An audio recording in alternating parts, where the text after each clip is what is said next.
आप सभी को नमस्कार। साथियों, इन दिनों हम लोग कथाकार, संपादक और संस्मरणकार अखिलेश जी पर एकाग्र कर रहे हैं। आज की इस कड़ी में आप सभी का हार्दिक स्वागत है। आज की इस कड़ी में हमारे साथ हमारी प्रिय रचनाकार ममता कालिया जी उपस्थित हो रही हैं। उन्हें जब भी सुनिए, जितना सुनिए, मन नहीं भरता है, क्योंकि बोलने की साफ गोई और लिखने की रोचकता दोनों उनके भीतर कुछ इस तरह से भरी हुई है कि उन्हें पढ़ना हो, उन्हें सुनना हो, हमेशा हर बार कुछ नवीन रंग हमें दिखाई पड़ते हैं। वे स्वयं कई विधाओं में लिखती हैं, कहानियां, उपन्यास, कविता, संस्मरण आदि। ऐसे में अखिलेश जी पर उनका बोलना कुछ खास हो जाता है, इसलिए भी कि अखिलेश भी कई विधाओं में लिख रहे हैं। उनका संपादकीय भी अगर देखें, उनकी संपादकीय देखें, तो उसमें भी एक कुछ ऐसे विचार हर बार तद्भव के अंक में दिखाई पड़ते हैं जो महत्वपूर्ण होते हैं। उनकी कहानियां हों, उपन्यास हों या संस्मरणों की हम बात करें, हर जगह वे हमें चौंकाते हैं, समृद्ध भी करते हैं। ऐसे में एक बहुविधा लेखक ममता कालिया जी किस तरह से अखिलेश के बहाने संस्मरणों की दुनिया की पड़ताल करेंगी। और अभी हाल ही में आई अखिलेश जी की पुस्तक, आपको शायद कम दिख पा रहा हो, अक्स पर अपनी बात भी रखेंगी। तो यह बेहद खास है कि एक संस्मरणकार दूसरे संस्मरणकार को किस तरह से देखता है। और अक्स तो एक बेहद खास पुस्तक है, इसलिए भी कि यह ममता कालिया जी को ही समर्पित है। इसमें जिस तरह से इलाहाबाद के प्रसंग आते हैं और इलाहाबाद के विभिन्न लेखकों के प्रसंग आते हैं, रविंद्र कालिया जी के, ममता कालिया जी के खास तौर से, वे इतने गझिन बुनावट के गद्य हैं कि उस पर चर्चा अपेक्षित है। स्वयं ममता जी मुझसे बातचीत के दौरान कह रही थी कि कैसे वे रुक रुक कर, जानबूझकर रुक रुक कर इस अक्स को पढ़ती रही, क्योंकि वे इसके गद्य का भरपूर आनंद भी उठाना चाह रही थी। तो आज संस्मरण जो विधा है साहित्य की, उस पर बात करेंगी और उसके आलोक में अखिलेश के योगदान पर बात होगी। और विशेष संदर्भ इस नई कृति अक्स का होगा। तो आइए हम उन्हें स्क्रीन पर आमंत्रित करते हैं। जी, हार्दिक स्वागत ममता जी, बहुत बहुत स्वागत। नमस्कार। नमस्कार अर्पण जी, बहुत बहुत धन्यवाद आपका हौसला अफजाई के लिए। और आपके कार्यक्रम में मुझे आना हमेशा अच्छा लगता है, क्योंकि आप बड़े सघन तरीके से एक पुस्तक को खंगालते हैं। ये धीरे धीरे ये प्रवृत्ति कम होती जा रही है, लेकिन हम जाहिर है कि कुछ लोग हैं जो ग्लोरियस माइनॉरिटी में आते हैं और हम किताबों को ढूंढ ढूंढ कर पढ़ते हैं और हम उन किताबों का रस लेते हैं और हम चाहते हैं कि वो दूसरों तक पहुंचे। ऐसे देखिए बहुत कम होता है या कभी कभी होता है कि एक किताब साहित्य जगत में आते ही अपनी उपस्थिति से पाठकों को झकझोर दे, आंदोलित कर दे। सेतु प्रकाशन से अभी मुझे लगता है अगस्त या सितंबर में ये किताब आई है, अक्स, अखिलेश की लिखी हुई है। और इस नई पुस्तक में ये कुछ ऐसी कृति साबित हो रही है कि हर जगह इसकी धूम मची हुई है। लखनऊ पुस्तक मेले में पाठक इस किताब को ढूंढ रहे थे, खरीद रहे थे, इस पर चर्चा कर रहे थे। अभी मैं इलाहाबाद गई, वहां पर भी मैंने इसकी चर्चा लगातार सुनी किताब की। और जैसे जैसे ये किताब पाठकों तक पहुंच रही है, वैसे वैसे सब इसे पढ़ रहे हैं। आखिर क्यों होता है ऐसा कि कोई किताब अचानक हमें बहुत प्रिय लगती है, हम उसे पढ़ना चाहते हैं, हम जानना चाहते हैं उसमें क्या लिखा है और कैसे लिखा है। केवल लिख देना ही काफी नहीं होता है, उसका शिल्प क्या है, उसकी शैली क्या है, उसकी शिद्दत क्या है, ये सब हम जांचना चाहते हैं, क्योंकि हम सब साथी लेखक हैं और हम ही पाठक हैं। और हम सबको ये पता होना चाहिए कि आखिर हमारे अलावा भी और भी दिग्गज बैठे हैं यहाँ पर, और भी दाना लोग बैठे हैं जो लिखते हैं। हमसे बाद आए लोग हमसे बेहतर लिख रहे हैं। तो हम कई बार ये ताज्जुब करते कि आखिर ऐसा कौन सा तत्व है जो एक पुस्तक को बहुत स्मरणीय बनाता है। बंद कर दिया।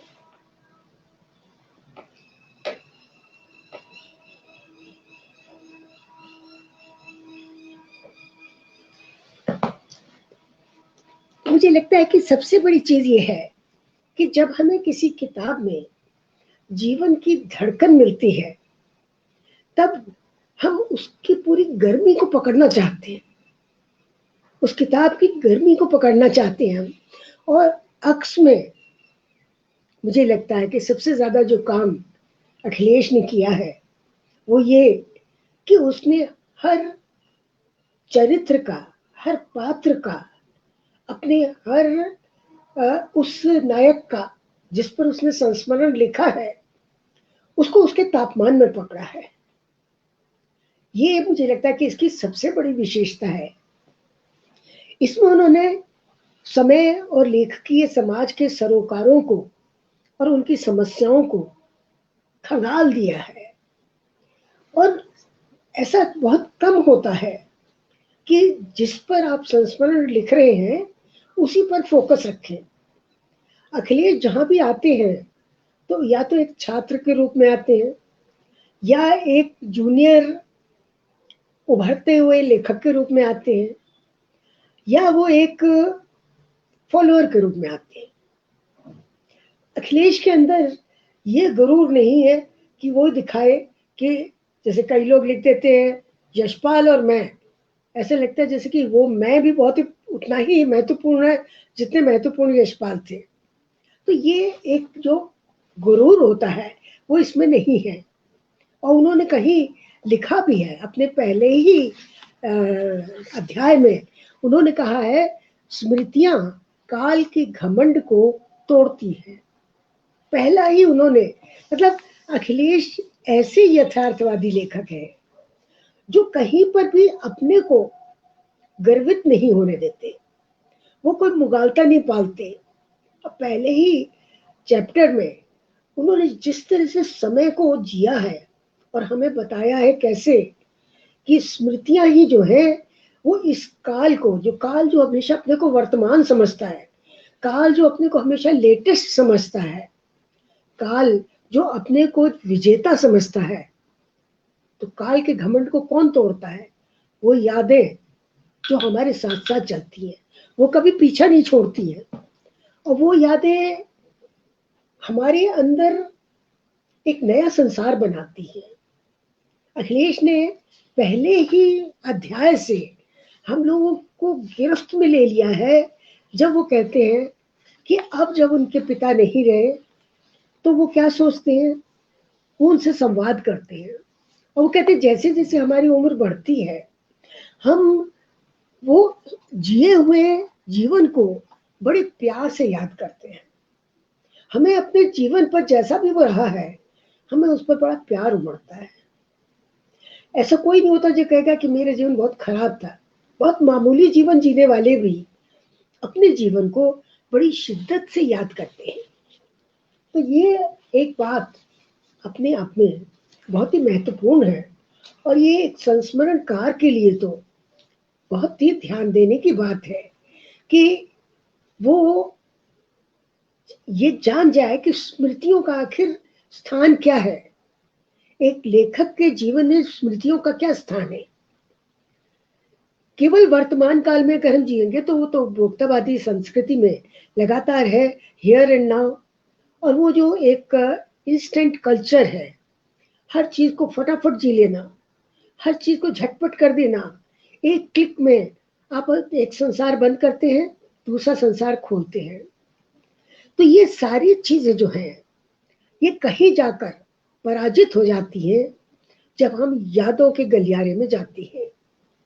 और ये पुस्तक हमको पहले वो गलियारा तैयार करने में मदद करती है, उसके बाद संस्मरण आते हैं। ऐसा नहीं कि वो शुरू से शुरू कर देते हैं एकदम से कि एक थे डीपीटी देवी प्रसाद त्रिपाठी और बोलना शुरू कर दिया उन्होंने उसके बारे में। नहीं, उन्होंने अपनी एक कॉरिडोर बनाई है पहले। स्मृतियां काल के घमंड को तोड़ती हैं जब वो कहते हैं, और वो कहते हैं कि कई बार जन श्रुतियों से भी स्मृतियां बनती हैं। लेकिन आजकल क्या हो रहा है कि कई बार जन श्रुतियों को भी पलटा जा रहा है। तो ये एक बहुत खतरनाक समय भी है और इसमें हमें स्मृतियों को और ज्यादा शिद्दत से और ज्यादा जोर की जकड़बंदी से हमें उनको अपने अंदर पकड़ना होगा। ये उन्होंने पहले ही अध्याय में अखिलेश ने ये बात यहाँ स्पष्ट कर दी है। और वो बताते छोटी छोटी बातें जो है वो हमारे को उनकी उस रचना के की प्रक्रिया बता रहे हैं। यानी ऐसा लेखक जो अपनी प्रक्रिया खुद ही बताया जा रहा है, वो इसका रहस्य नहीं बनाते। कई बार होता है लेखक कहते हैं अरे हमें तो इल्हाम आता है, हम तो जब डाक बंगले में चले जाते तब हमको इल्हाम आता तब हम लिखते। नहीं, एक यथार्थवादी लेखक कभी इस तरह की कोई अपनी मायावी मंजिल नहीं खड़ी करता। वो आपको बता देते हैं कि उनको तो ये सारी जो स्मृतियां हैं इन्हीं सबके सहारे जीवन की जमीन तैयार होती है उनकी, और इन्हीं के सहारे उन्होंने अपना अब तक का जीवन जिया। जैसा भी जिया उसमें इतने संघर्ष भी थे। और उन्होंने कहा कि स्मृतियों को कई बार लोग शक्तियां तबाह करती रहती हैं, स्मृतियों से खिलवाड़ किया जाता है, स्मारक तोड़ दिए जाते हैं, मूर्तियां खंडित कर दी जाती हैं, अध्याय के अध्याय बदल दिए जाते हैं। लेकिन फिर भी मनुष्य के मन में, उसकी चेतना में कुछ बातें जो है वो घर बनाकर बैठी हुई है। ये हमको लगातार पता चलता है। और वो इसमें अरुण कमल को भी कोट करते हैं, क्योंकि अरुण कमल की वो पंक्तियां मेरी भी बहुत प्रिय पंक्तियां हैं। अपना क्या है इस जीवन में, सब कुछ लिया है उधार, सारा लोहा उन लोगों का, अपनी केवल धार। क्योंकि ये धार जो है ये कहाँ से आती है, ये स्मृतियों से आती है और जीवन के संघर्ष से आती है। जिसके पास संघर्ष नहीं है वो जीवन क्या जिएगा। वो तो यही होगा, वो कहेगा अब तक क्या जिया, जीवन क्या जिया, इतना ज्यादा लिया दिया क्या हमने किसी को, जैसा मुक्तिबोध ने कहा। तो अखिलेश की गुरु जो है वो न केवल किताबें हैं, वो महान लेखक भी हैं जिन्होंने उससे पहले, अखिलेश से पहले लिखा और एक रास्ता तैयार किया जिस पर चलने से आप एक जीवंत लेखक बनते हैं। ये सारी बातें ये पहले ही चैप्टर में हमारे सामने आ जाती हैं और हम उसके लिए तैयार हो जाते हैं कि अब लेखक अपने जीवन के थपेड़े हमको दिखाएगा। पहला दूसरा अध्याय उनका, 9 अध्याय इसमें चरित्रों पर है। और वो चरित्र कोई वायवी चरित्र नहीं है, वो कोई क्रिएट किए हुए चरित्र नहीं है, वो उनको मिले, जीवन में मिले उनको। और उन्हीं चरित्रों के बीच में उन्होंने अपने जीवन का रास्ता निकाला। जैसे पहला ही दूसरा ही उनका जो चैप्टर है वो है पिता, माँ और मृत्यु। और यहाँ उन्होंने बहुत मार्मिक डिटेल्स दिए हैं। हम सबके अंदर माँ और पिता चलते फिरते रहते हैं जीवन भर, चले जाते हैं। वो एक तारीख होती है जो लिखी रहती है। कई लोग माता पिता के चित्र पर फूल माला चढ़ा देते हैं। मैंने कभी आज तक कभी फूल माला नहीं चढ़ाई अपने किसी भी प्रियजन के चित्र पर, क्योंकि मेरे लिए वो अभी जीवित है। और वो जिस तरह से अपनी माँ के बारे में भी बताते हैं, उसे हमें अपनी माँ से रिलेट करते हैं जब वो अपनी माँ के बारे में बताते हैं। और वो क्या कहते हैं कि वो देखते हैं कि माँ कई बार इतना सच बोलती हैं कि घबरा जाता है अखिलेश उसमें। जैसे माँ कहती है, तुम्हारे बाबू ने मेरी जिंदगी खराब कर दी, वो कह रही है। और उस समय कह रही है जब वो खुद भी बहुत अशक्त है, लेकिन वो ये बात कह रही है। और वो कहते हैं ऐसे ना कहो, बाबू को तकलीफ होगी सुनने में, बाबू को दुख होगा। वो कहते हैं अरे दूसरों को समझाना आसान होता है, जिस पर बीतती है वही जानता है, माँ कहती है। तो आपने देखिए कि ये जो छोटी छोटी बातें, वो कहती है अब मेरा समय तो वापस आएगा नहीं। और ये शिकायत शायद दुनिया की हर औरत को होती है कि उसकी जिंदगी उस तरह की नहीं बीती जैसी कि वो चाहती थी। ये जो जीवन से जुड़ी हुई, जीवन से सटी हुई बातें हैं, इसको कितना मार्मिक तरीके से अखिलेश कहते हैं। एक जगह वो बताते हैं पिता के बारे में, जब पिता बीमार थे और उनकी बचने की उम्मीद बहुत कम रह गई थी, तो उनकी आंखों में एक अवसाद था।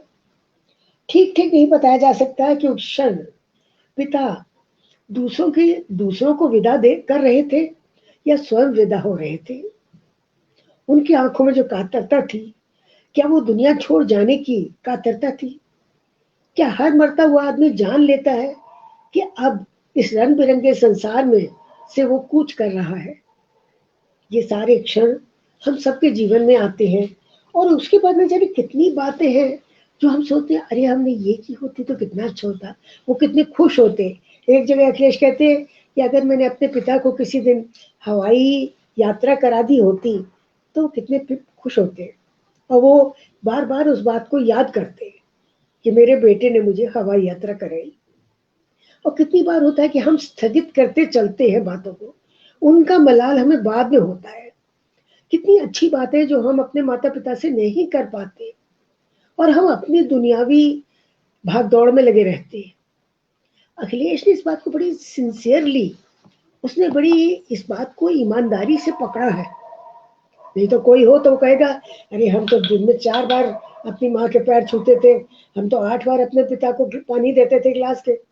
अपने को आदर्शवादी दिखाना, अपनी छवि को बहुत निर्मल बनाना, ये कलम के 2 स्ट्रोक्स का काम है। देखिए, आप चाहें तो आप पाखंडी अगर आदर्शवादी बनकर लिखें, या आप चाहें तो आप बिल्कुल ईमानदार होकर सच्ची बात लिखें।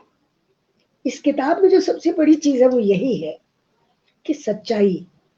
वो जिसके बारे में भी लिखते हैं अखिलेश, वो जैसे कि एक चित्र आपके सामने खड़ा कर देते हैं।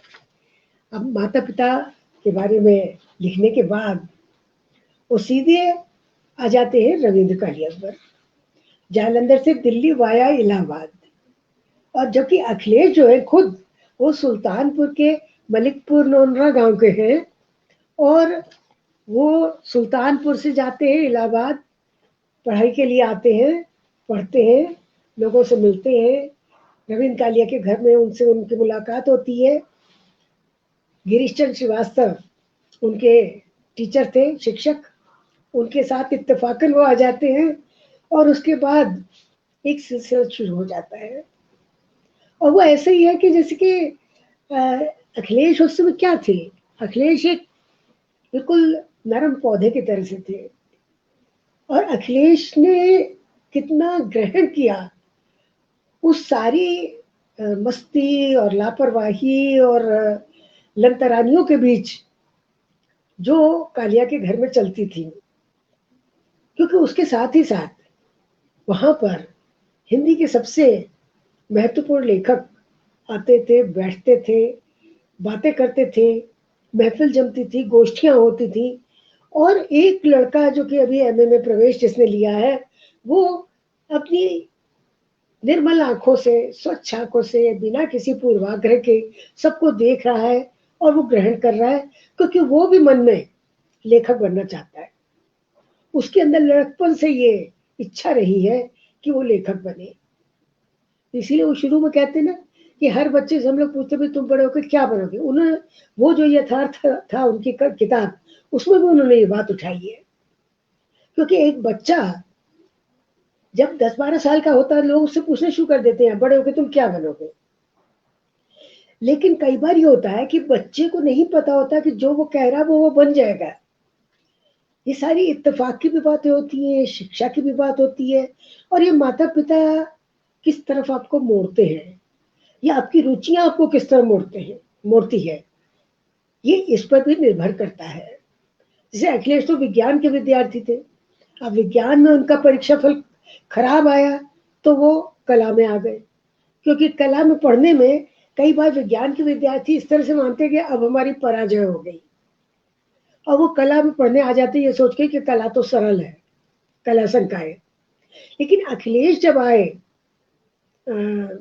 अपना इलाहाबाद विश्वविद्यालय में, तब उनको ऐसे शिक्षक मिले वहाँ पर, उनको ऐसा वातावरण मिला, उनको ऐसे गुरु लेखक मिले या कहना चाहिए साथी लेखक मिले जो अग्रज थे और उनकी बातों को, उनके संघर्षों को और उनके विचारों को अखिलेश ने ग्रहण किया। ये ग्रहणशीलता अखिलेश के अंदर बेहिसाब थी। मैंने तो ये देखा अखिलेश के अंदर कि इतना था कि वो इस सीखने के लिए कई घंटे अपने वेस्ट भी कर देते थे।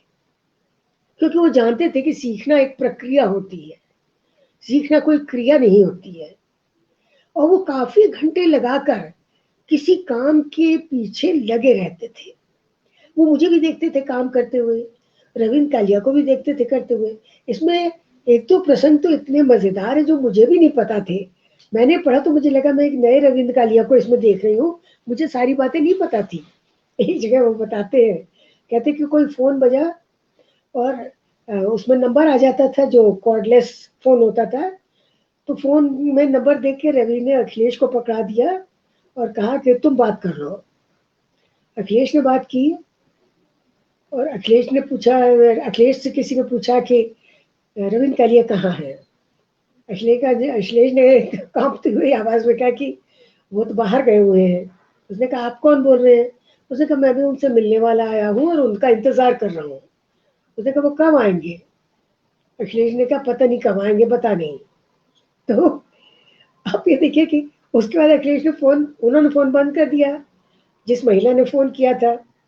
अखिलेश ने फ़ोन वापस रवि को देकर कहा कि आपने मुझे क्यों दे दिया फ़ोन? आपने खुद बात क्यों नहीं की?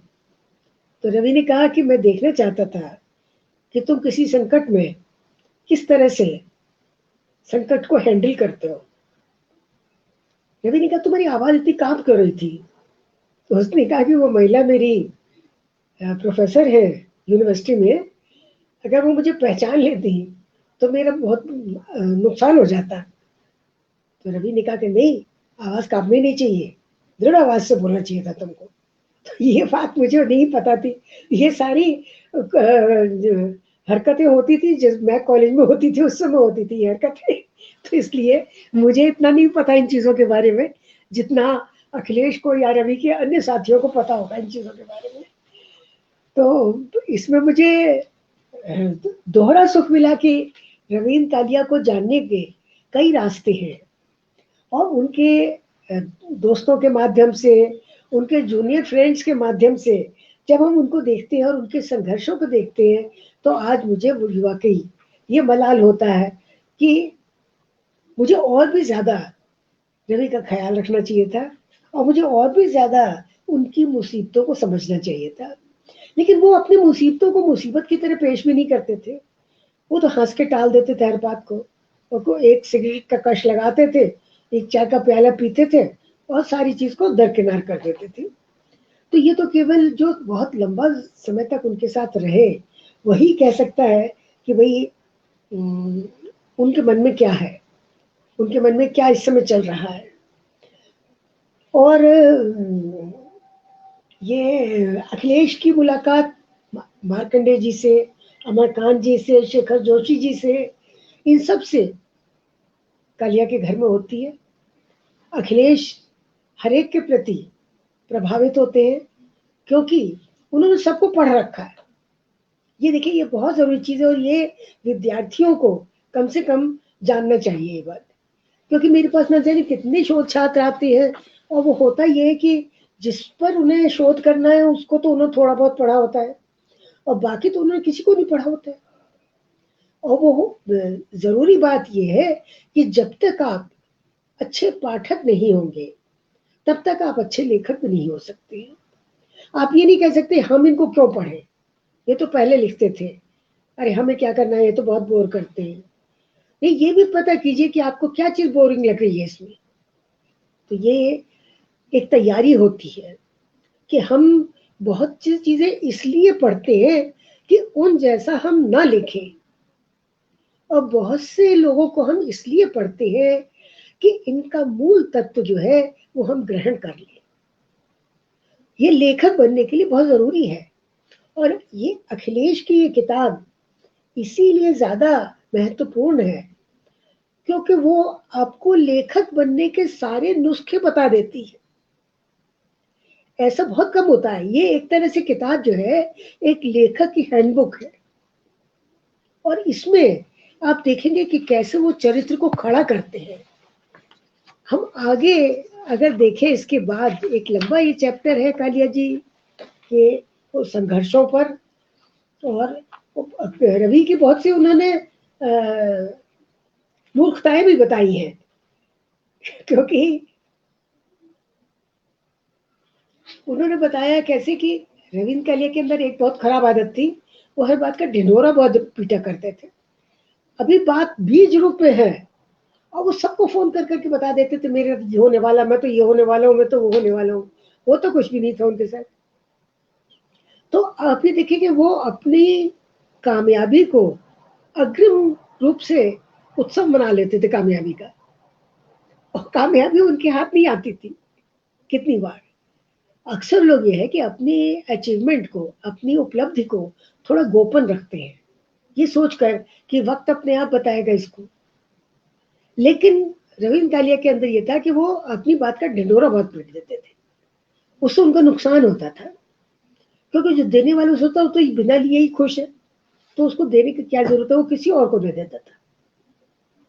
तो ये बात अखिलेश ने उस टेंडर एज में पकड़ी, मतलब रवि की ये कमजोरी और ये रवि की खराबी उसने उस उम्र में पकड़ ली। ये अद्भुत बात है। एक और बात जो उसने बताया अखिलेश ने, कि फोन कालिया जी के लिए जीवन साथी के बाद सबसे बड़ा साथी था। मुझे ये बात में बहुत मजा आया कि जीवन साथी के बाद सबसे बड़ा साथी उनका फोन था। तो वाकई में वो उठते बैठते और रात देर तक वो फोन में लगे रहते थे, जिस तरह अब मैं लगी रहती हूँ। लेकिन उस समय तो मैं थी उनके पास, लेकिन ये ज़रूर है कि मैं एक कामकाजी औरत थी, और मैं दिन के बहुत सारे घंटे मैं पहले तो कॉलेज में होती थी, और उसके बाद भी मेरे से जुड़ी बहुत सारी और गतिविधियाँ थी।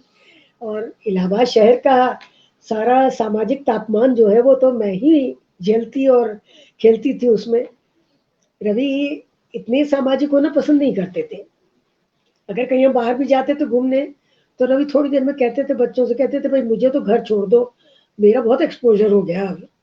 तो मैं कहती थी, ये कैसा एक्सपोजर है भाई तुम्हारा, कोई फिजिकल एक्सपोजर तो हो नहीं रहा तुम्हारा, तुम चुपचाप बैठे रहो अगर तुम्हें कोई दिक्कत हो रही है तो।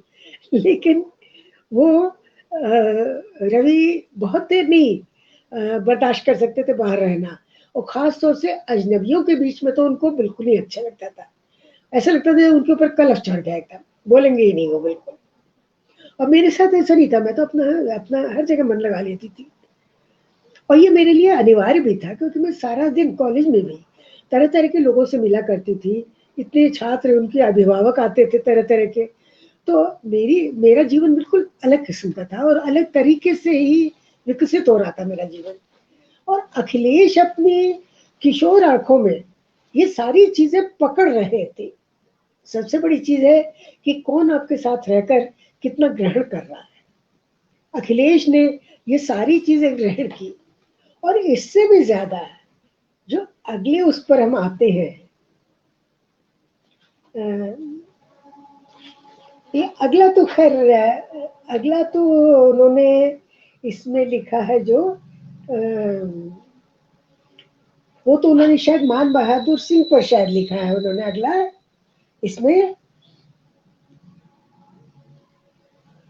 ये अगला उन्होंने मान बहादुर सिंह पर लिख दिया है जो सुल्तानपुर के ही थे।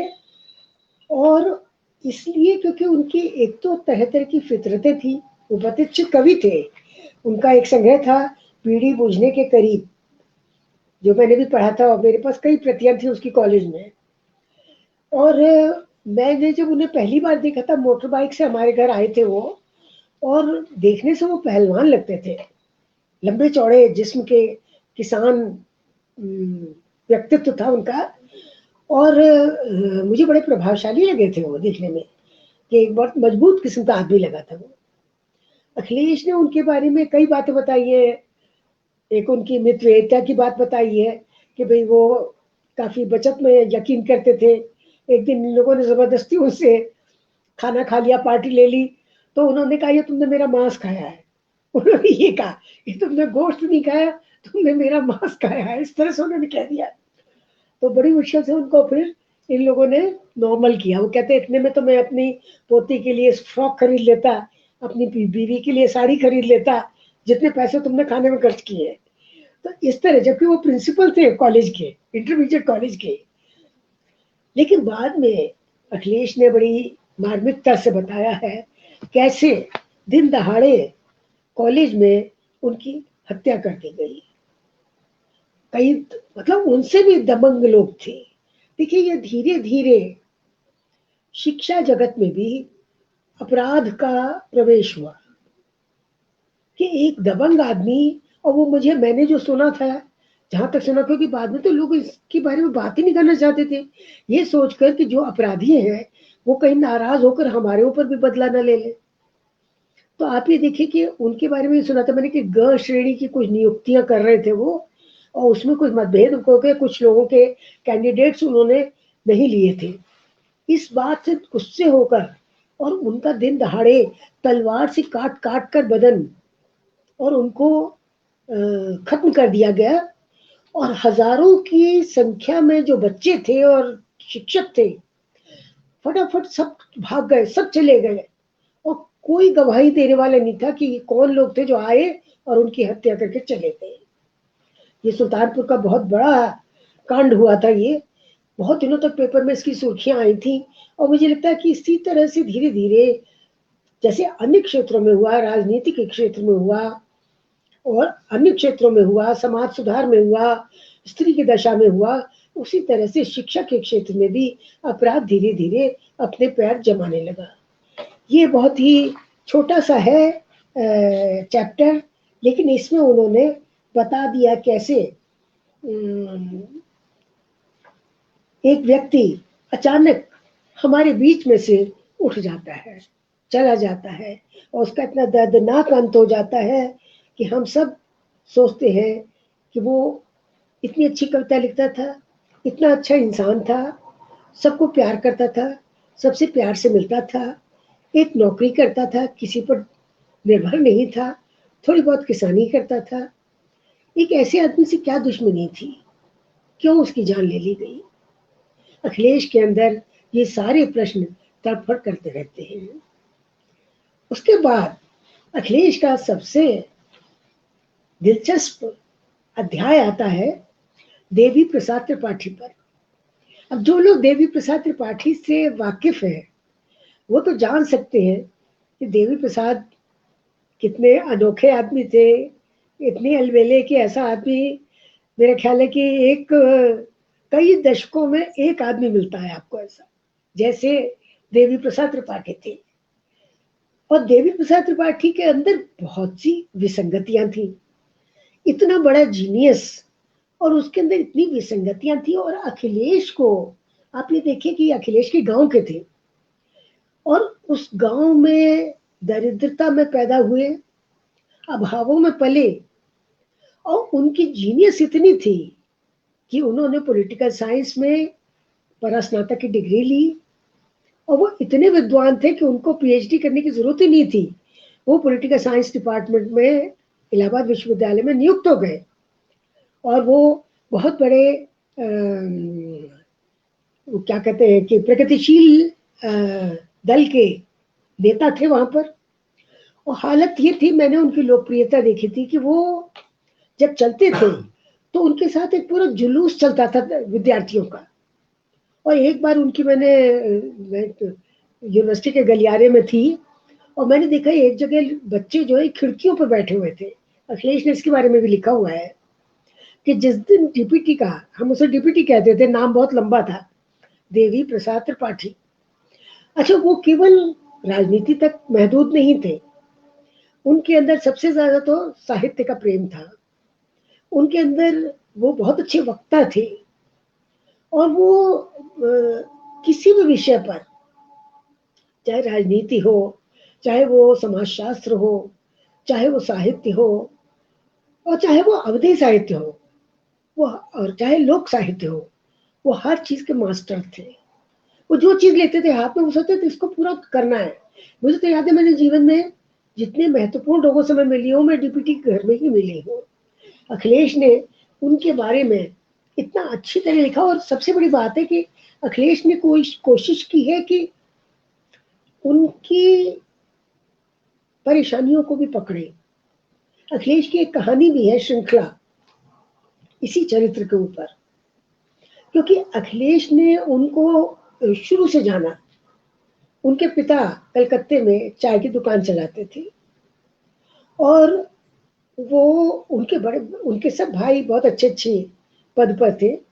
देवी प्रसाद त्रिपाठी भी हमेशा बहुत अच्छे से अच्छे पद पर रहे। अंत समय तक तो वो एनसीपी में, समझिए कि शरद पवार जी के दाहिने हाथ थे वैचारिक भूमिका में। उसके पहले वो अन्य बहुत सी पार्टियों, वो कांग्रेस पार्टी में जब वो थे तो वो राजीव गांधी के बहुत नजदीक थे, और मार्क्सवादी पार्टी के तो वो बहुत सर्वे सर्वा रहे कि पता चला ज्योति बसु और राजीव गांधी की मुलाकात उनके घर में हुई थी दिल्ली में। तो आप ये देखिए कि अखिलेश ने उनकी शुरुआत ली कि क्योंकि उनकी एक आंख में रोशनी बहुत कम थी। अब इस चीज का एक मलाल, और इस चीज का नुकसान, और इस चीज का एक कॉम्प्लेक्स, ये सब डीपीटी के अंदर था। और उनकी उनकी पर्सनालिटी में या उनके व्यक्तित्व में, इसको बंद कर दो फोन को, उनके व्यक्तित्व में इस घटना का, इस बात का, इस सीमा का बहुत गहरे तक असर था। वो जो बहुत सी बातें ऐसी करते थे ना कि बेपरवाही की, लापरवाही की, कि जैसे जीना है तो केवल आज के लिए जीना है, कल के लिए नहीं बचा कर रखना कुछ ही। कितनी बार वो रेस्टोरेंट में जाते थे तो जितने का बिल होता था, ये अखिलेश ने लिखा है इसमें, जितने का खाने का बिल होता था उससे कहीं ज्यादा वो टिप दे देते थे बैरी को। अब इसमें देखिए, एक तो प्रॉब्लम ये थी कि उनको दिखता नहीं था। अगर उनके साथ कोई साथी नहीं है तो वो गिन नहीं सकते थे कि कितने नोट उनके पास है। वो सारे उठाकर अपनी जेब खाली कर देते थे, और वो ये नहीं सोचते थे कि मैं आगे कल क्या करूंगा। ये उनके अंदर बड़ी खराबी थी। मुझे याद है कि मेरे घर आते थे, कई बार 8-8 दिन रह जाते थे। नीचे एक नया कमरा था, वहां पर वो लेटे रहते थे, सो जाते थे क्या रस रंजन करने के बाद। और सुबह उठते थे तो नीचे प्रेस के ही नल पर नहाकर और पिलो कवर उतार कर तकिए के गिलाफ से ही अपना मुंह और बदन पोंछ लेते थे, और फिर वही कपड़े पहन लेते थे। तो मैं कई बार उन पर नाराज होती थी। मैंने कहा क्या जीवन है आपका, क्या तरीका, घर क्यों नहीं जाते। तो वो कहते थे, मुझे कहते थे कि 40 रुपए दीजिए तो मैं सुल्तानपुर जाऊं, क्योंकि सुल्तानपुर की इलाहाबाद से टिकट 40 रुपए की थी उस समय। तो मैंने कहा वापस कैसे आओगे। क्योंकि वो नौकरी में थे। कहते वहां फिर किसी से 40 रुपए ले लूंगा और इस तरह से आ जाऊंगा। इस तरह के थे हमारे डीपीटी। और अखिलेश ने उनकी ये सारी चीज पकड़ी है। जहां उनके प्रतिभा और पराक्रम को पकड़ा है, अखिलेश ने साथ ही साथ उनकी सीमा और असमर्थता को भी बहुत ही भावमय तरीके से बताया है। उसने उनके बारे में जो बताया है वो सब इस तरह का है कि उनके बारे में अफवाहें बहुत थी। उनके बारे में इतनी चीजें फैल जाती थी। मैंने भी वो एक कहानी सुलेमान उन पर लिखी थी, इसीलिए क्योंकि वो जमीन से थोड़े से ऊपर रहते थे। इस मामले में वो बड़े कलावादी भी थे। वो हम सबके बीच में एक कलाकार थे वो। क्योंकि वो क्या करते थे कि थोड़े से जमीन से ऊपर रह के और अवास्तविक बातें क्रिएट करते थे और फिर उस क्रिएशन को वो जीने लगते थे। एक बार सर्दियों में मुझे लगता है हमारे घर आए वो, और उन्होंने बहुत सुंदर कीमती उन्होंने एक ऊनी सूट पहना हुआ था। तो बार बार वो बता रहे थे कि बेनजीर भुट्टो की शादी में मुझे बुलाया गया था और मैंने ये सूट सिलवाया था। हमने कहा जी जी बहुत अच्छा लग रहा है, सूट बहुत अच्छा लग रहा है। उसके बाद वो जब जाने लगे तो हमारी गली तो बहुत सकरी थी और दोनों तरफ गहरी गहरी नालियां थी खुली हुई। उनका पाँव फिसल गया, वो नाली में गिर गए। उनका सूट सारा कीचड़ में लद गया, क्योंकि वो नाली तो हमेशा बहुत गंदी रहती थी। उसमें बच्चे शौच भी करते थे। वो तो सारा गंदगी मोहल्लों की बहती थी उस नाली में। और उसके बाद जब वो घर आए तो कितनी मुश्किल से उनको साफ किया गया और इतनी ठंड में वो कांप रहे थे। रवि के कपड़े उनके बहुत लंबे आ रहे थे क्योंकि वो ठीने कद के थे। तो वो सारी बातें डीपीटी के साथ जुड़ी हुई है। मतलब वो एक ऐसा चरित्र है कि जिसने कभी हार नहीं मानी जीवन में। अच्छे से अच्छी जगह उसने निवास किया, अच्छी से अच्छी जगह प्रवास किया, अच्छी से अच्छी जगह अभ्यास किया। उसने अच्छी से अच्छी जगह तक पहुंचकर ये दिखा दिया कि मनुष्य चाहे तो कितनी भी प्रगति कर सकता है। तो अखिलेश ने इसीलिए ये संस्मरण जो है बहुत लगाव से लिखा है। उसने इसमें अपना पूरा कलकत्ता और सुल्तानपुर और दिल्ली सबको जी दिया है। और सबसे मजेदार बात है कि अखिलेश घर से निकलते हैं लेकर 500 रुपए लेके निकलते हैं कि कलकत्ता घूम के आएंगे माँ से लेकर। हर जगह डीपीटी उनसे कहते हैं अखिलेश जरा तुम टैक्सी का पैसा देना, अखिलेश जरा तुम ट्रेन की टिकट खरीद लेना। उसके पैसे सब खत्म हो जाते हैं। अब अखिलेश बड़ा परेशान कि आगे कैसे खाना खाएंगे, क्या करेंगे। और थोड़ी देर में कहीं वो कलकत्ते में किसी जगह जाते हैं, वहां से लौट के आते हैं और अखिलेश को 2000 रुपये पकड़ा देते हैं और कहते हैं तुम्हें जो मर्जी खाना ऐश करो कलकत्ते में तुम। तो ये सारी चीजें डीपीटी की हमारी भी देखी हुई है और हमारी भी झेली हुई है। मेरे साथ भी कई बार डीपीटी ने ये काम किया कि मुझे बुलाया और मुझे कहा कि अरे आज तो बैंक बंद है, आज तो कोई पैसा वैसा मिल नहीं सकता, तो मेरा टिकट खुद खरीद लो। और हालत ये थी कि सारी जितने भी यात्रा व्यय था वो हमने किया। हाँ, हमारे रहने का इंतजाम बहुत अच्छे अच्छे होटलों में था। तो डीपीटी के अंदर जो ये एक आकस्मिकता थी वो हम सबको चकित करती थी, विस्मित भी करती थी और भ्रमित भी करती थी। उसकी लाभ और हानि दोनों वही जानते हैं जिन्होंने इस चरित्र के साथ अपना कुछ समय गुजारा हो। एक और चरित्र इसमें आता है इस किताब में जो बहुत ही दिलचस्प है। देखिए उन्होंने इसमें कई लोगों के बारे में उन्होंने लिखा है और हर एक को उन्होंने जैसे कि जीवित खड़ा कर दिया हमारे सामने। एक संस्मरण का की सबसे बड़ी खूबी यही होती है कि वो उस वक्त को भी जिला दे और उस व्यक्ति को भी जिला दे। उस वक्त को और उस व्यक्ति को दोनों को वो जिंदा कर दे। ऐसा उन्होंने किया है। उन्होंने ये किरदार रचे नहीं है, ये किरदार उनको मिले और इनसे उन्होंने सीखा और ये भी सीखा कि जीवन में संघर्ष का भी एक आनंद होता है। जो संघर्ष हमें मिलते हैं उन संघर्षों का हमने क्या किया। हम खाली रोते रहेंगे या तो रोंदो किस्म के आदमी बन जाएंगे, कौन हमसे बात करेगा, कौन हमें पास बैठाएगा, और हम जीवन की लड़ाई में क्या करेंगे, कहाँ पहुंचेंगे। हम सबको अपना परिवार चलाना है, हमको बच्चे बड़े करना है, उनकी शिक्षा देखनी है, उनका रोज़गार देखना है। तो हम कैसे ही कर सकते हैं कि भई हम ये कहें कि भई हम तो जीवन भर रोते ही रहे। ये सब गानों में बातें अच्छी लगती हैं, मैं ज़िंदगी में हरदम रोता ही रहा हूँ। पर जीवन में हम हमेशा बार-बार अपने भूल छाड़ कर और फिर से खड़े हो जाते हैं। ये उन्होंने हर कैरेक्टर के साथ उन्होंने ये लिया है। उसके बाद उन्होंने एक चैप्टर लेते हैं वो भूगोल की कला।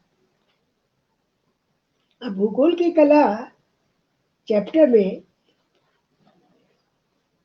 अखिलेश जो है फिर कादीपुर की ओर लौटते, वो बार-बार कादीपुर की ओर लौटते, ये बहुत अच्छा लगता है मुझे, क्योंकि जब तक आप अपनी जड़ों पर नहीं पहुँचते हैं, आपको ये नहीं पता होता है कि आप कहाँ से चले थे। आपको अपनी यात्रा की शुरुआत हमेशा याद रहना चाहिए। तो ये बात वो बराबर महसूस करते हैं जब वो मलिकपुर जाते हैं, क्योंकि हमने ये देखा कि जो दक्षिण के लेखक हैं, वो कितना अपने गाँव को, अपने शहर को प्रेम करते हैं, उनके नाम के साथ भी उनका शहर लगा रहता है, उनका गाँव लगा रहता है। तो ये बात मुझे भी बहुत आकर्षित करती है दक्षिण के बारे में। ये अखिलेश ने भी यहाँ पर लिखा है और उन्होंने यहाँ पर स्मृतियों को जिया है। भूगोल की कला में उन्होंने पूरा कादीपुर लिया और उसके बाद उन्होंने इलाहाबाद लिया है कि इलाहाबाद के वातावरण में उन्होंने जिन-जिन लोगों को देखा, दूधनाथ सिंह के बारे में भी वो बताते हैं कि वो इतना अच्छा पढ़ाते थे और छोटे-छोटे टचेज़ हैं इसमें कि दूधनाथ सिंह का स्कूटर बड़ी देर में स्टार्ट होता था। दूधनाथ सिंह का स्कूटर बहुत देर में स्टार्ट होता था और एक जगदीश गुप्त थे कवि, वो यूनिवर्सिटी में पढ़ाते थे, दोनों ही यूनिवर्सिटी में पढ़ाते थे। जगदीश गुप्त जो थे बहुत स्थूल थे और वो स्कूटर पर बैठते थे, स्कूटर छोटा लगता था, वो बड़े लगते थे। तो वो भी अपने आप में एक हास्य रस पैदा करने वाली वाला वाला एक दृश्य था हमारे इलाहाबाद में। और वो बताते हैं कैसे इलाहाबाद में अमरकांत जी के साथ वो लंबी वॉक पर चलते थे मुट्ठीगंज से और कई बार हमारे घर तक आ जाते थे पैदल चलकर दोनों। क्योंकि देखो दोस्तों ये बात है कि इलाहाबाद में पैदल चलना एक बड़ी शान की चीज समझी जाती है। हम लोग मीलों मील पैदल जाते थे। एक ज़माने में वाहन का तो कोई सवाल ही नहीं उठता था और उस ज़माने में बेचारे रिक्शे इतने सस्ते चलते थे, वो 10 पैसे में आपको कहीं भी पहुँचा देते थे, जब हम इलाहाबाद गए हैं। तो अखिलेश ने तो खैर उसके 10 साल बाद इलाहाबाद आया अखिलेश, लेकिन उसने उस जीवन को और उस समय को उसने जीने की अ, तैयारी की और आज जो अखिलेश बना है, आज अखिलेश कथाकार, उपन्यासकार, कहानीकार और संपादक तो जो बना है ये सारा जुझारूपन उसने अपने छात्र जीवन में ही ग्रहण कर लिया। मार्कंडेय जी को देखता था संपादन करते हुए, अमरकांत जी को देखता था और दूधनाथ सिंह को देखता था करते हुए, रविंद्र कालिया को देखता था और वो सीखता जा रहा था उसमें कि आखिर कौन सी ऐसी चीज है कि आप जब संपादक होते हैं तब आप किसी के मित्र नहीं होते, तब आप किसी के सगे नहीं होते हैं, तब आप केवल अपनी पत्रिका के सगे होते हैं। ये बात अखिलेश ने बहुत पहले जान ली, जिसे हम पिटे पिटाए शब्दों में कहें तो नीर क्षीर विवेक कहेंगे, लेकिन मुझे लगता है अब वो बातें लागू नहीं होती हैं क्योंकि कहाँ अब हंस आप मिलेंगे, अब तो हंस बेचारे भी मुझे लगता है प्लास्टिक ही खाते होंगे, तो ये बात तो बेकार की बात है नीर क्षीर विवेक वाली। लेकिन अखिलेश ने काफी विवेकशीलता ग्रहण की अपने उन अग्रजों से जो सब संपादन में ख्याति पा चुके थे। मार्कंडेय जी की कथा पत्रिका अंत तक अपने प्रगतिशील मूल्यों के साथ जुड़ी रही। अमरकांत जी भले ही व्यावसायिक पत्रिका में काम करते थे मनोरमा में, लेकिन मैंने देखा था उनको कि जब कभी उनके प्रधान संपादक आलोक मित्र प्रेमचंद के नाम पर कुछ कह देते थे, अनाप शनाप कह देते कि प्रेमचंद नीरस कहानियां लिखते थे, प्रेमचंद को कहानियां लिखनी नहीं आती थी। अमर कांत जी का मुंह लाल हो जाता था गुस्से से, और मुझे लगता था कि कहीं इनको और एक और हार्ट अटैक ना हो जाए, ये लगता था मुझे उस समय देखकर। तो आपने देखिए कि ये सारी चीजें अखिलेश ने ग्रहण की, और अखिलेश ने ऐसा आत्मसात किया कि वो आगे के लिए अपने जीवन की को जीने के सामान जुटा सके। अच्छा, इलाहाबाद की गोष्ठियों का भी उन्होंने बहुत अच्छा इसमें वर्णन किया है, और मुझे लगा कि ये किताब वाकई में देखा जाए तो मेरी किताब से कई कदम आगे है, क्योंकि वो एक उभरते हुए लेखक, एक युवा लेखक की नजरों से देखा हुआ इलाहाबाद है। और वो इलाहाबाद बराबर आता है, क्योंकि भले ही लखनऊ में रह रहे हैं अखिलेश 20 साल से, भले ही वो अब लखनऊ में है, लेकिन उनकी सारी तैयारी तो इलाहाबाद में हुई है। और ये इस किताब में इलाहाबाद धड़कता है, इलाहाबाद झंकृत होता रहता है, इलाहाबाद एक वाद्य की तरह बजता रहता है इस किताब में, अक्स में। और अक्स की खूबी क्या है कि अक्स में एक तरफ तो हमें अखिलेश का अक्स मिल रहा है, लेखक का, कैसे वो लेखक बने और कैसे किस तरह के लेखक बने, और दूसरी तरफ इसमें हमें लोगों का अक्स मिल रहा है जिनके संपर्क में अखिलेश आए, जिनके साथ उन्होंने बातें की, जिनके साथ उन्होंने हंसी मजाक किए, जिनके घर में कभी एक रात टिके, कभी उनके साथ विवाद हुआ उनका, कभी उनके साथ मौन हुआ, वो सब चीजें जो है वो अखिलेश ने इसमें दर्ज की है। तो ये अक्स में जो खासियत है वो यही है कि अच्छा, उन्होंने अपनी बेरोजगारी का बहुत अच्छा चित्रण किया है। मैं सोचती हूँ कि किसी भी बेरोजगार आदमी के लिए ये किताब एक ऑक्सीजन का काम करेगी, कि जो ये देखे, ये अखिलेश बताते कि मैं अब एक फुल टाइम बेरोजगार था, बेरोजगारी वक्त था, कितनी बार नौकरी के। और एक तो चैप्टर इतना मजेदार है जहां नौकरी की बात आई, तो वो तो आपको बताना बहुत ही जरूरी है। एक इनका चैप्टर इसमें है, उसमें उन्होंने अपने प्रधान निदेशक छठे घर में शनि, ये जो चैप्टर है उनका 217, अच्छा ये तो इतना मजेदार है। उन्होंने उसमें अपनी बॉस की फितरतों की बात की है। मैं कहती हूँ अगर किसी फिल्म में ये कैरेक्टर बनाया जाए, या किसी सीरियल में, किसी वेब सीरीज में ये कैरेक्टर दिखाया जाए, तो कितना हास्य क्रिएट होगा इसमें। इतना राजू श्रीवास्तव भी नहीं दे सकता, इतना कपिल शर्मा भी नहीं दे सकता, जितना उस चरित्र के अंदर है। कि वो जो उनके निदेशक हैं, वो बात करते हैं, एक तो उन्हें कम सुनाई देता है, ऊपर से ये है कि वो अचानक सो जाते हैं, वृद्ध अचानक सो जाते हैं, तो वो टेबल पर सिर रखकर सो जाते हैं। और जब अखिलेश एक मातहत एक सबॉर्डिनेट की हैसियत से सोचता है कि ये सो गए तो मैं चला जाऊं, अखिलेश काम करते थे वहां एक मैगजीन का संपादन करते थे हिंदी संस्थान में, उत्तर प्रदेश हिंदी संस्थान में। तो जैसे वो जाने लगते तो वो कहते जा क्यों रहे हो, क्या तुमने मेरी बात का उत्तर नहीं दिया। यानी वो एक आंख उनकी कहीं खुली रहती है, और उनको पता रहता है कि उनका कर्मचारी इस समय यहाँ से एग्जिट हो रहा है दफ्तर से, तो वो जाग जाते हैं उस समय। अखिलेश ने जब लिखा है, अखिलेश की सारी हास्य प्रियता, अखिलेश की सारी विनोद प्रियता उस एक कैरेक्टर के अंदर समाई हुई है। अच्छा, ऊपर से वो ये है भविष्यवक्ता भी है, वो जो बॉस है उनके, वो भविष्य वक्ता भी है। और भविष्य वक्ता है तो वो जब देखो तो किसी न किसी की जन्म कुंडली पढ़ते रहते हैं, तो उसमें इतनी कॉमेडी क्रिएट होती है, क्योंकि हम लोग जो न जन्म पत्री मानते हैं, न भविष्य वक्ता को मानते हैं, और न भविष्यवाणियों को मानते हैं, हमारे लिए ये चीजें हमेशा एक कॉमेडी क्रिएट करने वाली चीजें होती हैं, क्योंकि हम लोग कभी भी इनको सीरियसली नहीं लेते।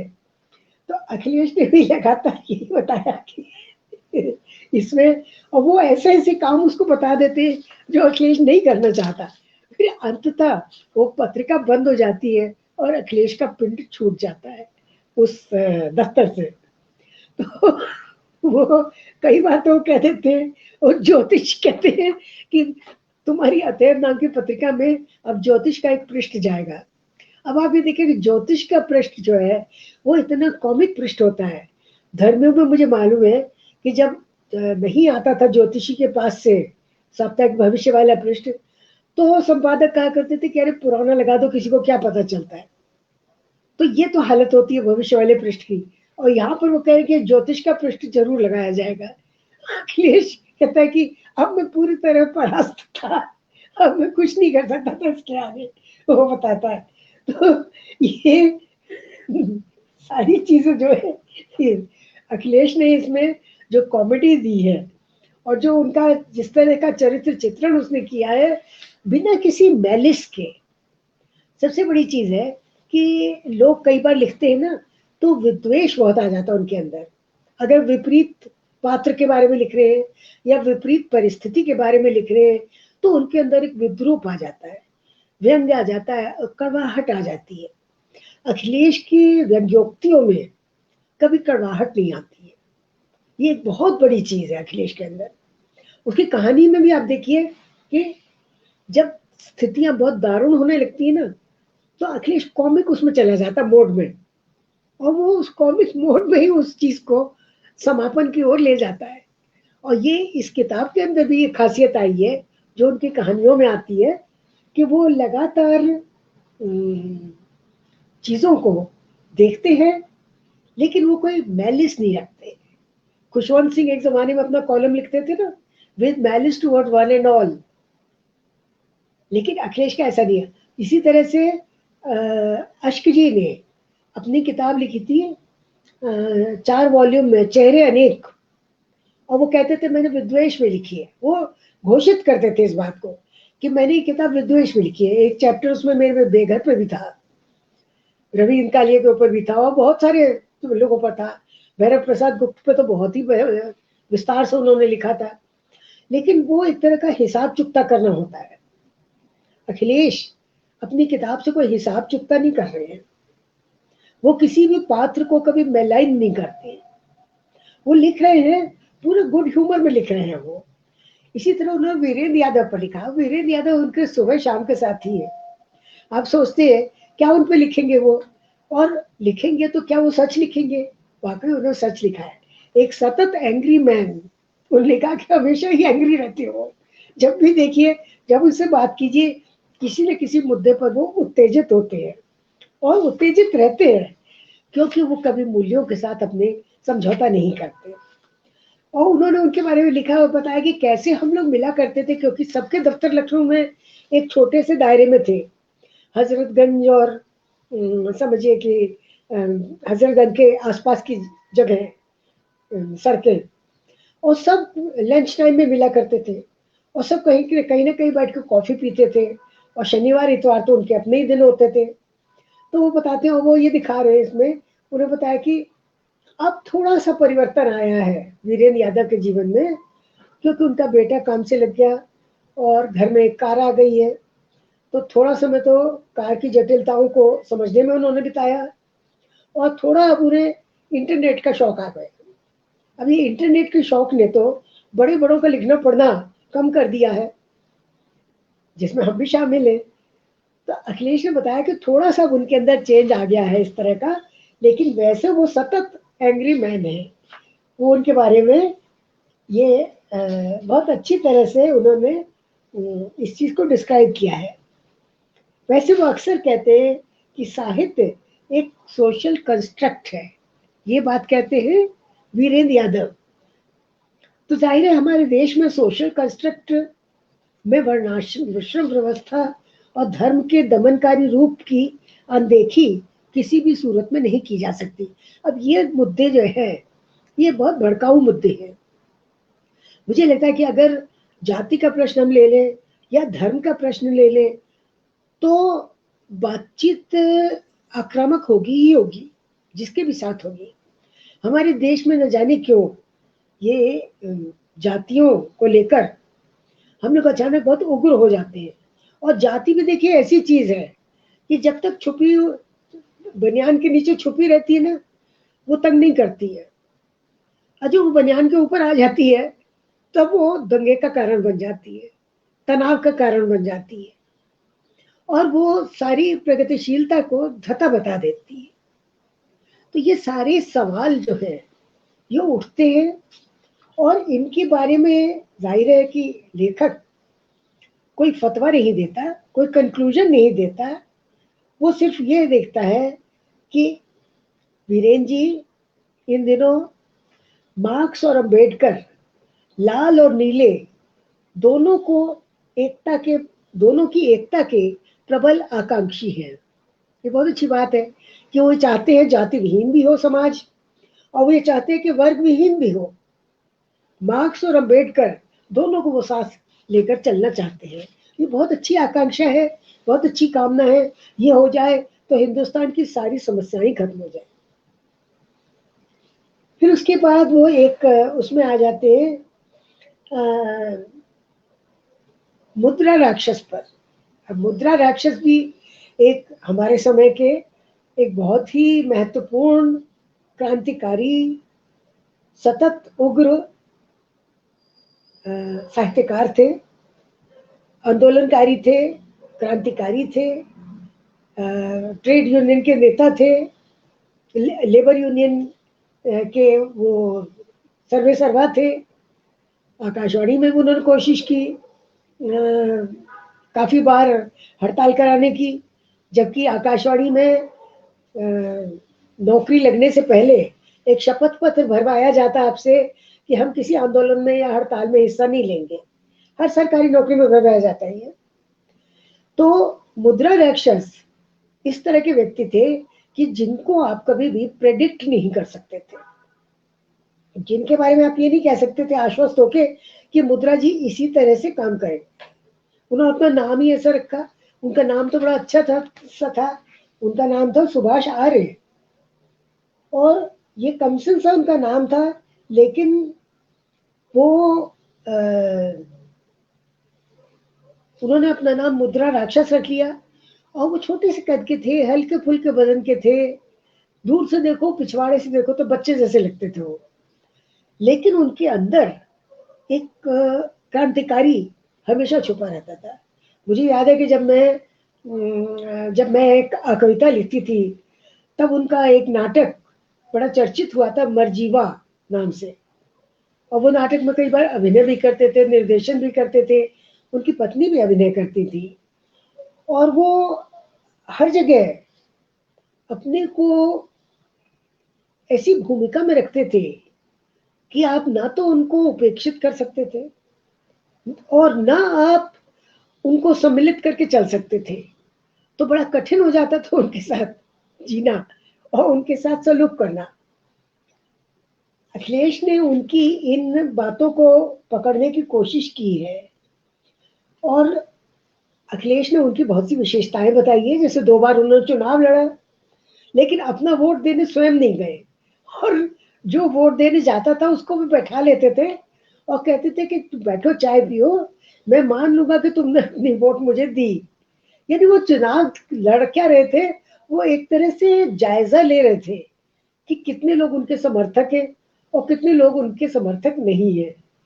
और ऐसा घरफूक तमाशा केवल एक साहित्यकार ही देख सकता है। कितने ही लेखक है, विजय देव नारायण शाही, उन्होंने भी चुनाव लड़ा था, और मेरे ख्याल है एक बार नामवर जी ने भी चुनाव लड़ा था। तो लेखक जो है वो अपनी पराजय का आनंद खुद भी लेने लगते हैं, अपनी तबाही का आनंद भी लेने लगते हैं। जैसे कहते हैं ना, दरो दीवार से सब्जा उग जाता थे, उगता हुआ देख रहे हैं और फिर भी दश्त में बाहर आई है कह रहे हैं, गालिब ने जो कहा। तो इसी तरह से मुद्रा राक्षस की पर्सनालिटी थी कि कोई आमदनी का नियमित आधार नहीं था लेखन के सिवा। और लेखन से भी, जहां अखबार है, चलिए अखबार तो नियमित रूप से देते थे पैसे, लेकिन अन्य तो कोई आधार नहीं था, क्योंकि वो छोटी पत्रिकाओं में लिखते थे, लघु पत्रिकाओं में, वहां तो कोई मानदेय नहीं मिलता था। और उसी में उन्होंने अपने 2 बच्चों को, बेटों को उन्होंने बड़ा किया। और बच्चे तो ठीक है अपने काम से लग गए, ये बहुत अच्छी बात हुई। लेकिन उनका जीवन संघर्षमय था। हाँ, उनके पास एक पुश्तैनी मकान अपना था, जिसमें वो रहते थे।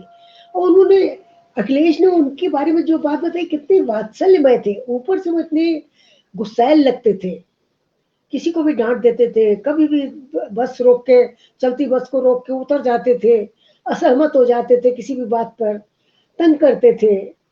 लेकिन साथ ही साथ उनके अंदर बड़ा भारी पशु प्रेम था, इतना था कि कहीं से भी कुत्ते पकड़ लाते थे, घर में रखते थे।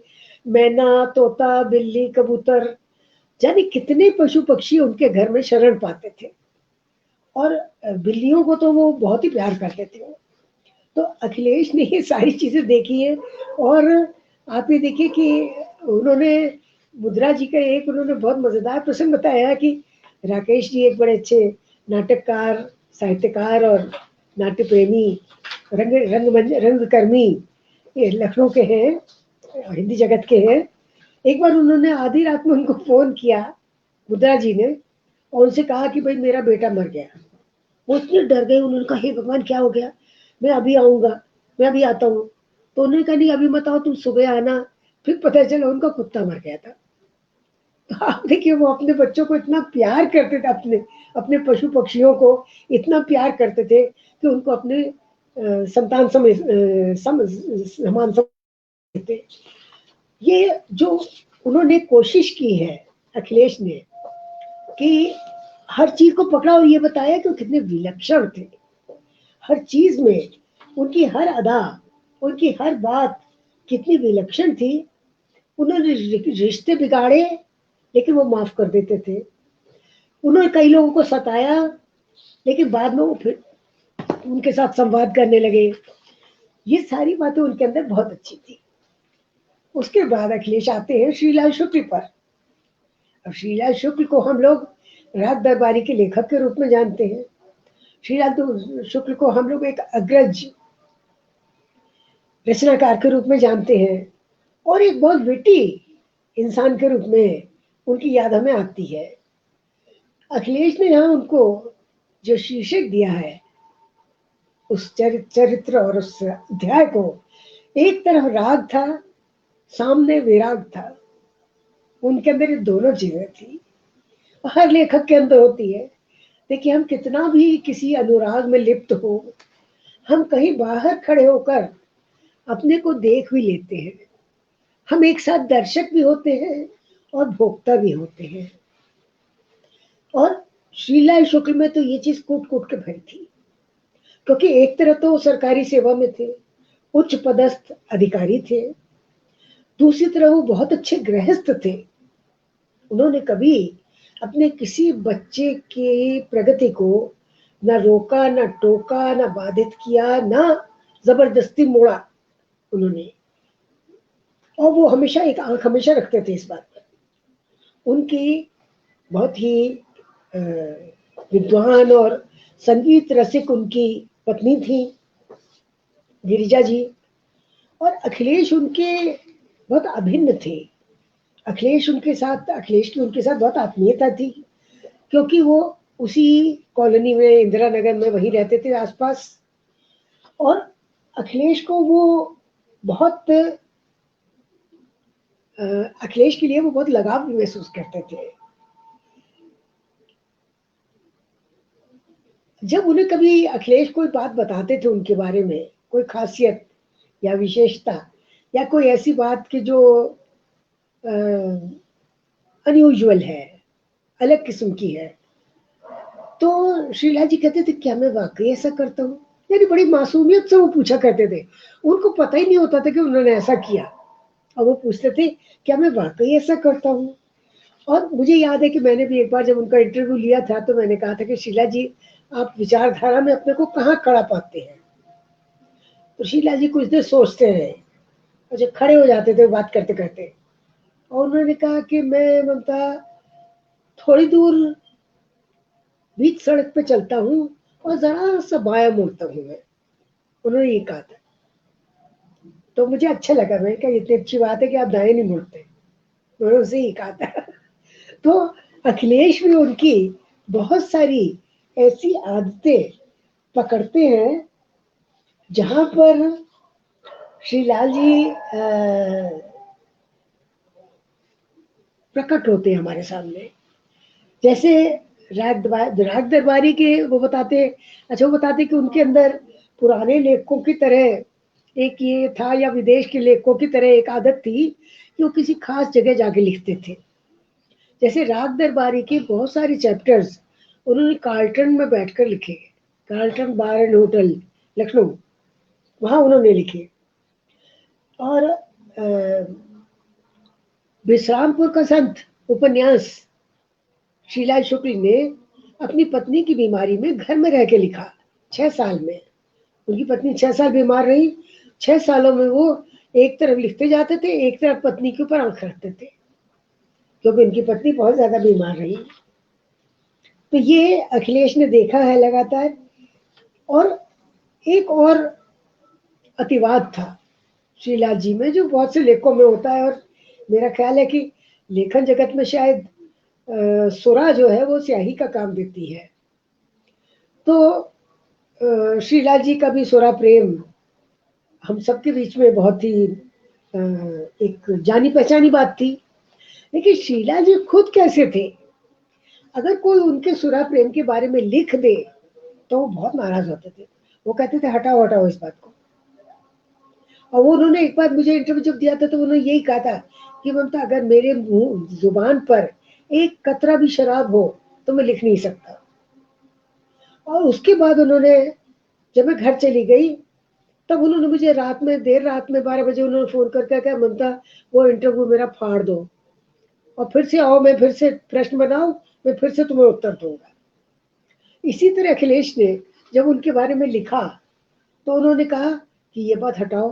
तो उसने कहा आप तो घर में बैठ के पीते हैं, सब देखते हैं आपको कि आप पी रहे हो। उसने कहा नहीं, लेकिन लिखित रूप से ये होगा तो जो लोग नहीं जानते वो भी जान जाएंगे। और इसी तरह से उन्होंने कहा, जब एक बार वो बीमार पड़े थे और तब मुश्किल से वो शायद 70 साल के थे, तो उन्होंने कहा मैं अभी नहीं मरना चाहता। उन्होंने कहा अभी मैं मर गया तो लोग कहेंगे एक शराबी मर गया, और कहते अगर 80-85 साल की उम्र में मरूंगा तो लोग कहेंगे एक महान लेखक मर गया। तो वो इस तरह की बातों के बड़े बादशाह थे श्रीलाल जी, क्योंकि श्रीलाल जी में विट और ह्यूमर कूट कूट कर भरा हुआ था। और वो हम लोग को राग दरबारी में भी पहले पृष्ठ से ही वो दिखाई देता है, और वो पूरा उपन्यास अपने को पढ़वा लेता है। जब भी मैं कहा करती थी कि स्त्री विहीन उपन्यास है, स्त्री तो उसमें है ही नहीं चरित्र। और मैं कहा करती थी कि अगर 5 पेज तक किसी उपन्यास में स्त्री नहीं आती तो मैं उस उपन्यास को पढ़ना बंद कर देती हूँ। लेकिन राग दरबारी एक अपवाद था। और यहाँ पर अखिलेश ने भी ये बात बताई है लगातार, कैसे वो उनके गुण जो थे, उनके मानवीय गुण जो थे, वो इतने के वो थे कि हम कह सकते हैं कि शीला जी न केवल एक महान रचनाकार थे, वो एक बहुत अच्छे मनुष्य थे। तो उसने बताया है कि 6 साल तक वो एक तपस्या की तरह जिए, और उन्होंने अपना शराब, सुख, ऐश सब त्याग दिया और अपना कायांतरण कर लिया था। अतः हो सकता है कि कालिया जी और गोविंद जी द्वारा उनके पुराने व्यक्तित्व की सार्वजनिकता उन्हें अरुचिकर लगी हो।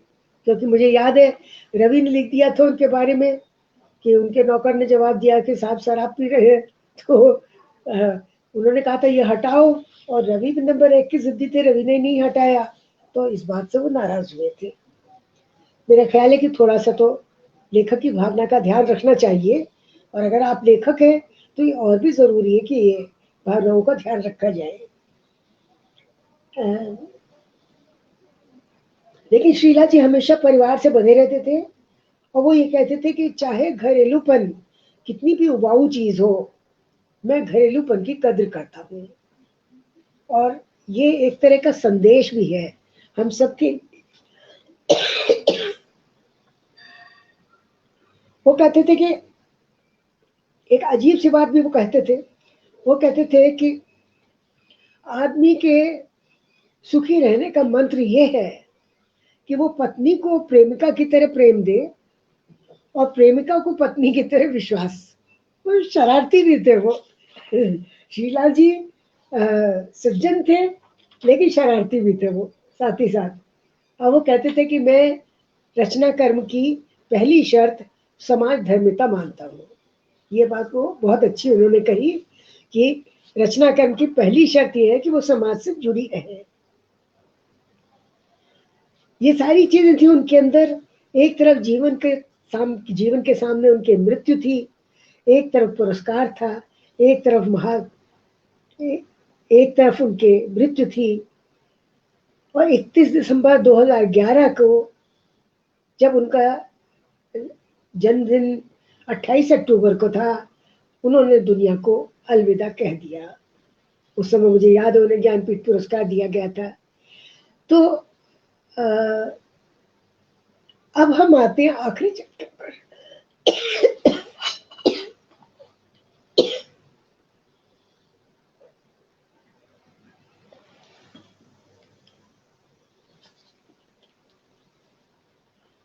आखिरी जो अध्याय है वो एक तरह का समापन है, क्योंकि अखिलेश बताते हैं कि समय ही समय को विस्थापित करता है। वो इसको शीर्षक देते हैं, समय ही दूसरे समय को मृत्यु देता है। देखिए कितनी बार कितनी तरह के काल आए, और हमने जब वो सोचा कि ये वर्तमान है, वो तो चला गया वर्तमान में। उसके आगे एक और काल आ गया, उसके आगे एक और समय आ गया। ये ऐसे ही है कि जैसे हमारा पुराना चश्मा, हम देखिए उसका फ्रेम कितना पुराना लगता है, ना केवल नंबर बदल गया है, चश्मे के फ्रेम का फैशन भी बदल गया है, स्टाइल भी बदल गया है। इसी तरह समय का होता है। समय लगातार समय को ही पटकनी देता जाता है, वो परास्त करता चलता है। अखिलेश ने यहाँ पर यही बताया है कि जो भी नश्वरता के इस बात को अखिलेश दिनकर को नहीं भूलते, वो अपने मास्टर्स को बार बार याद करते हैं। अखिलेश कहते हैं कि उर्वशी में इस चीज को कितनी सुंदर तरीके से दिनकर जी ने व्यक्त किया है। उन्होंने कहा है कि एक जगह एक अप्सरा रंभा कहती है, मर्त्यलोक मरने वाला है पर सुरलोक अमर है। दूसरी अप्सरा कहती है, मेनका कहती है, तुम भूल रही हो रंभे नश्वरता के वर को, भूको जो आनंद सुलभ है नहीं प्राप्त अंबर को। यानी ये धरती ही है जहां समय बदलता है। स्वर्ग में तो बड़ी बोर्डम है बड़ा, वहां तो कभी समय बदलता ही नहीं है।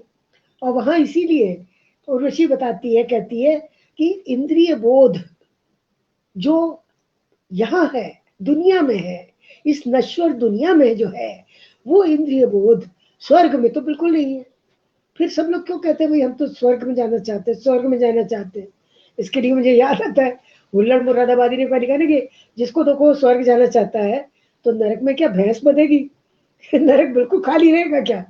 तो इसी तरह की बात यहाँ आ जाती है कि वो कहते हैं कि क्योंकि सबसे बड़ी चीज क्या है कि समय जो है वो जीवन को धधक धधक कर जीता है।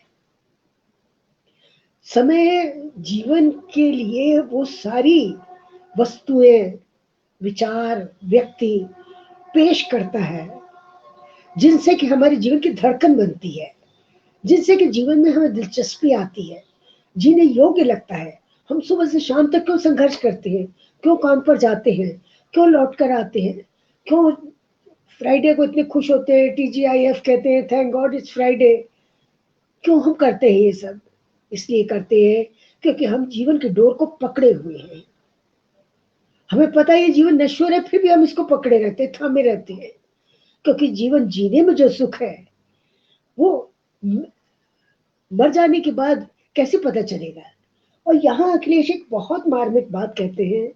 वो कहते हैं जो दिवंगत हो गए उनको भी हम उनके मृत्यु में याद नहीं करते, हम उनके जीवित अवस्था को याद करके खुश होते हैं या विह्वल होते हैं। जो चले गए हम ये नहीं कहते उनकी मृत्यु कैसी थी, उनमें कितने मन लकड़ी लगी, उनके अस्थि विसर्जन कहाँ हुआ, हम ये बातें नहीं करते। हम ये कहते हैं अरे जब वो थे ना तब कितना मजा आता था, उनके घर जाते थे, जब वो थे ना तब उनसे वो ये बात बहुत अच्छी करते थे, उनकी ये एक खासियत थी। हम उनकी विशेषताओं को याद करते हैं, हम उनकी बातों को याद करते हैं, हम उनके स्वभाव को याद करते हैं, हम उनके मजाक याद करते हैं, उनकी सारी व्यक्तित्व को याद करते हैं, लेकिन हम उनकी मृत्यु को याद नहीं करते हैं। अखिलेश ने यहाँ पर यही बताया कि समय ही समय को मृत्यु देता है, समय ही दूसरे समय को मृत्यु देता है। अखिलेश ने एक तरह से यहाँ इस बात का समापन किया है, और ये इतनी अच्छी तरह से उन्होंने बताया कि जब उनके चाचा की मृत्यु हुई तो अम्मा, मतलब दादी को वो अम्मा कहते थे, अम्मा जोर जोर से विलाप कर रही थी बहन बोलते हुए। उन्होंने कहा किसके लिए चबेना बुलाएंगे हम, अब कौन आएगा, अब गाना, फिल्मों का गाना कौन सुनाएगा, अब हमें कौन देखने आएगा, अब कौन हमसे मिलेगा, कौन मजाक करेगा। वो अपने बेटे के जीवन को गा रही थी और रो रही थी कि जो जो वो करता था उन्हें वो याद आ रहा था। ये नहीं कह रही थी कि हाय तू चला गया तो मेरे सामने पड़ा हुआ है, ये नहीं कह रही थी। तो ये एक बहुत मर्मस्पर्शी बात है ये, कि जो त्याग कर चला जाता है हम उसके जीवन में खो जाते हैं, हम कभी भी उसको लौटा नहीं सकते, लेकिन स्मृतियों में हम उसको लौटा लेते हैं। ये सारी पुस्तक आप देखिए, जब आप पढ़ेंगे तो आपको अखिलेश की वो सारी खासियतें याद आएंगी जो निर्वासन में भी हमें मिलती हैं, जो उनकी कहानियों में भी मिलती हैं, और जो 2001 की उनकी किताब वो जो यथार्थता में बीज रूप में शामिल है। तो अखिलेश के अंदर देखा जाए तो एक बहुत अच्छा कालक्रम है रचनात्मकता का, रचनाशीलता का। और सबसे खुशी की बात यह है कि वो संपादक होने के बावजूद अपनी सर्जनात्मकता को बचाए रखे हैं, क्योंकि अखिलेश वो नहीं है कि जो प्रतिदिन लिखे। रागे राघव के बारे में एक मजाक चलता था कि वो तराजू से कागज तोल लेते हैं कि पाव भर कागज तो मुझे लिखने ही लिखने हैं क्योंकि वो बहुत बहुल लेखन करते थे। अखिलेश के लिए हम ये नहीं कह सकते हैं। अखिलेश की किताब बहुत दिनों बाद आई है, सन 14 में उनका उपन्यास आया था, उसके बाद ये किताब उनकी आई है।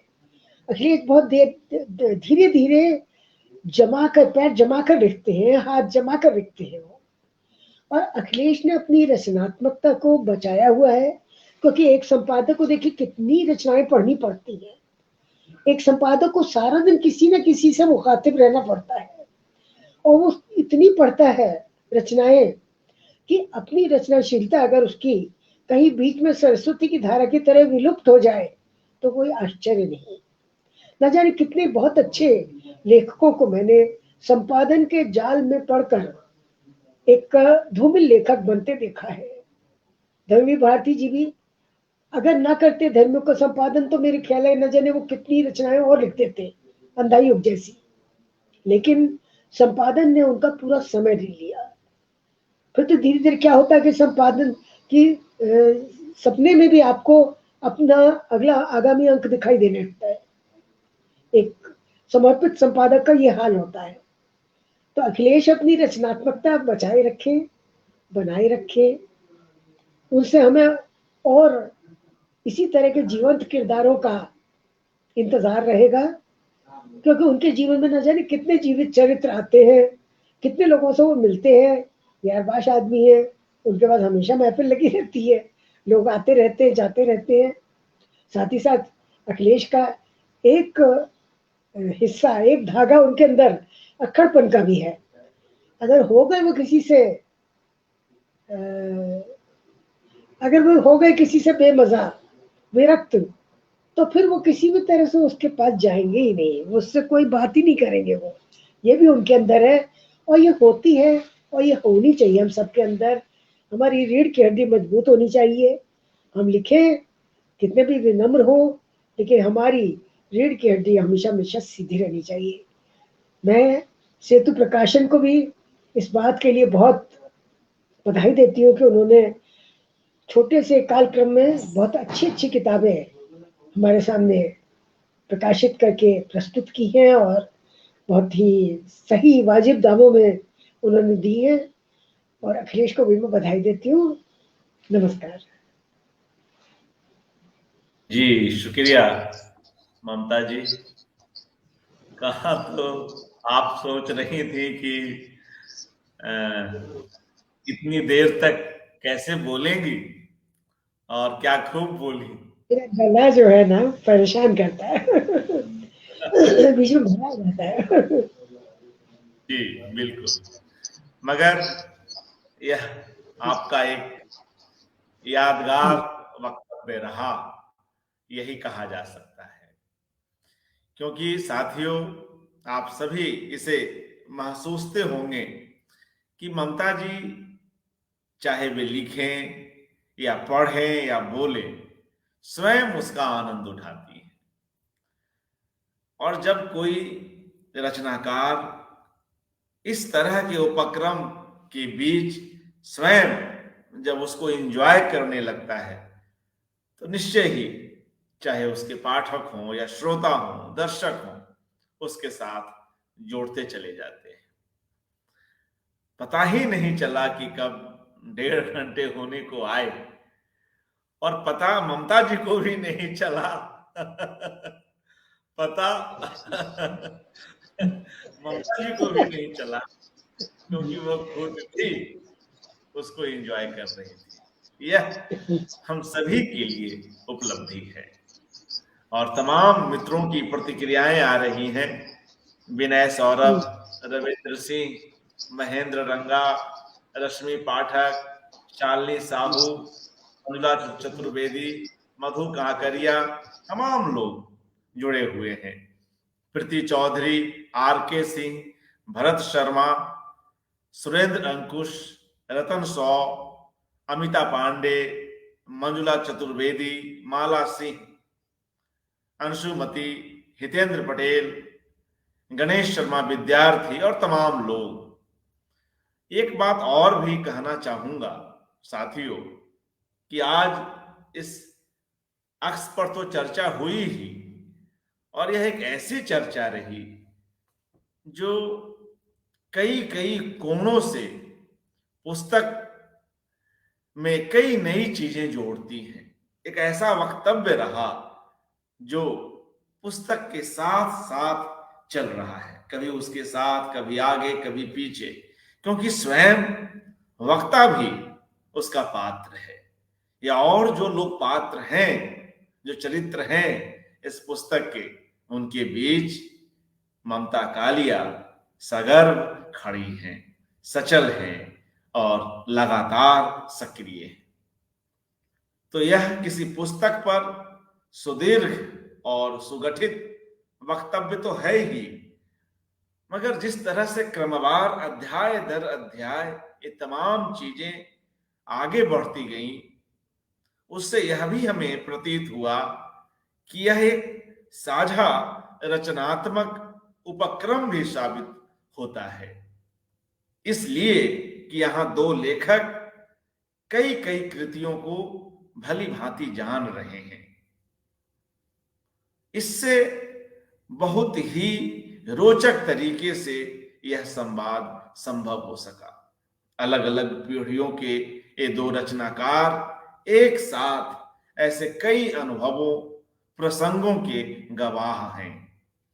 जीते जी इलाहाबाद के रचनाकार को अक्स पर इस तरह से सुनना सचमुच सुखद रहा। बहुत बहुत आभार ममता जी, बहुत अच्छा लगा। बहुत अच्छा लगा।